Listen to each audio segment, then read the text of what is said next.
The title of this episode references a well-known survival story, but the source evidence I have documents a different and equally extraordinary case from the Amazon. On May 1st, 2023, a Cessna 206 light aircraft carrying 7 people went down in the jungle of Colombia's Caquetá department. The pilot and co-pilot were killed on impact. A mother and her 4 children survived the crash itself. The mother clung to life for several days before she died, leaving 4 children, the oldest just 13 years old and the youngest only 11 months, completely alone in one of the most hostile environments on the planet. They would remain lost in that jungle for 40 days. 40 days without rescue. 40 days without an adult. 40 days in the Amazon. Consider what that means. 4 children, indigenous Huitoto by heritage, ranging from an infant to a young teenager, stranded in the Colombian Amazon with no supplies, no communication, no adult guidance, and surrounded by hundreds of kilometers of unbroken rainforest canopy, so dense that search teams in aircraft overhead could not see through it. The sheer scale of the jungle made them invisible. A small group of children beneath that green ceiling might as well have been swallowed whole by the earth. The flight had been a routine transit within the Caquetá region. 7 souls aboard a single-engine Cessna stationaire. The aircraft was not crossing oceans or mountain ranges. It was a short domestic hop, the kind of flight taken regularly in remote regions of Colombia, where roads are few and rivers are slow. The passengers included the pilot, the co-pilot, the children's mother, and the 4 children themselves. There was nothing unusual about the journey. It was simple transportation in a region where air travel substitutes for roads that do not exist. Then something went wrong. The Cessna went down in the jungle. The exact mechanical cause documented in public sources remains limited, but the result was immediate and catastrophic. The aircraft struck the canopy and came to rest in the forest. Both crew members in the front seats were killed on impact. The mother and her 4 children initially survived. Now picture the isolation. The Caquetá department is deep jungle territory in southern Colombia. This is Amazon basin rainforest, characterized by triple canopy vegetation, constant humidity, insects in overwhelming density, venomous snakes, jaguars, and almost zero visibility from above. Aircraft wreckage in this environment can disappear entirely. The dense leaf cover acts like a green ceiling, hiding everything beneath it from aerial search. There are no landmarks visible from the ground, no clearings, no ridgelines offering perspective, just endless green in every direction, stretching for hundreds of kilometers without interruption. When the plane failed to arrive at its destination, authorities knew something was wrong. But knowing a small aircraft is missing somewhere over hundreds of thousands of hectares of jungle is vastly different from knowing where it is. The signal vanished. The forest offered nothing back. The children's first problem was their mother. She had survived the crash, but was gravely injured. For several days, she remained alive. And during that brief window, the children at least had an adult presence. But her injuries were beyond anything that could be treated in the jungle, and she died. The sources do not specify exactly how many days she survived. What is documented is that she lived for some period after the crash before succumbing, leaving the 13-year-old solely responsible for 3 younger siblings, including an 11-month-old infant who could not walk, could not forage, could not communicate needs beyond crying.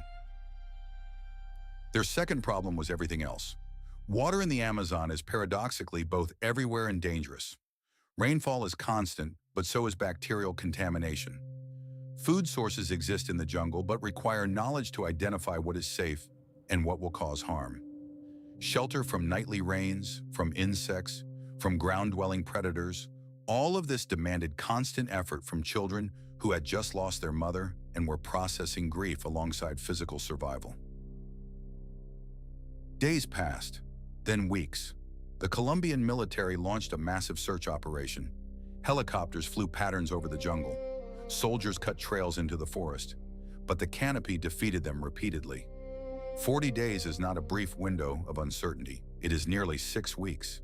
6 weeks in which the fate of 4 children was completely unknown. The children moved through the jungle during this period, which made the search even harder because they were not stationary near the wreckage. Every day they moved was another day the search radius expanded. The search effort grew to include volunteers from local indigenous communities. These groups brought knowledge of the forest that military search teams did not possess. They understood movement patterns, water sources, fruit availability, and the subtle signs of human passage through dense undergrowth. They knew the jungle not as an obstacle to be overcome with technology and manpower, but as a living system with patterns that could be read. As the weeks stretched on, many outside observers assumed the worst. 4 children, the youngest an infant, alone in the Amazon for weeks. The mathematics of survival seemed impossible. Adults with training and equipment have died in far shorter time frames in similar conditions. But the children were indigenous Huitoto, and the oldest had some familiarity with the jungle environment from her upbringing. The degree to which prior cultural knowledge played a role versus sheer determination and luck is difficult to quantify precisely from available sources, but both elements were clearly present. Options for the search teams were narrowing. The area was vast. Resources, while substantial, were not infinite. The Colombian government committed significant military assets, but the jungle does not yield to mere persistence. It demands precision, and precision requires information that was simply unavailable.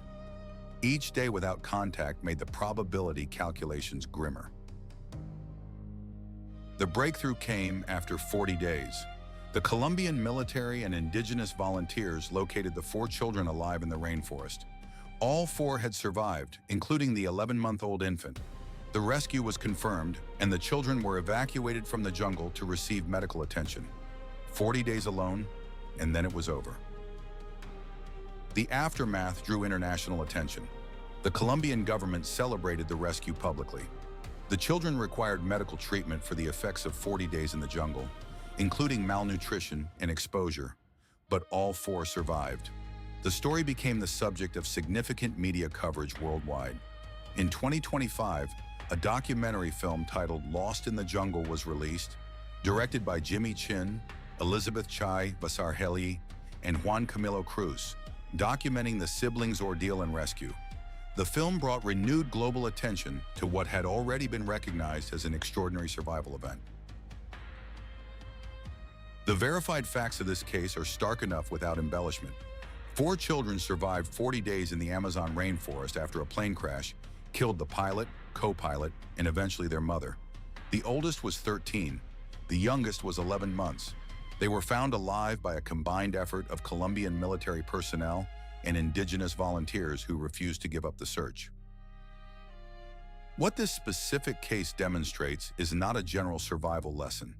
It is a testament to particular circumstances, a particular family, a particular set of decisions made by a 13-year-old under pressure that no child should face.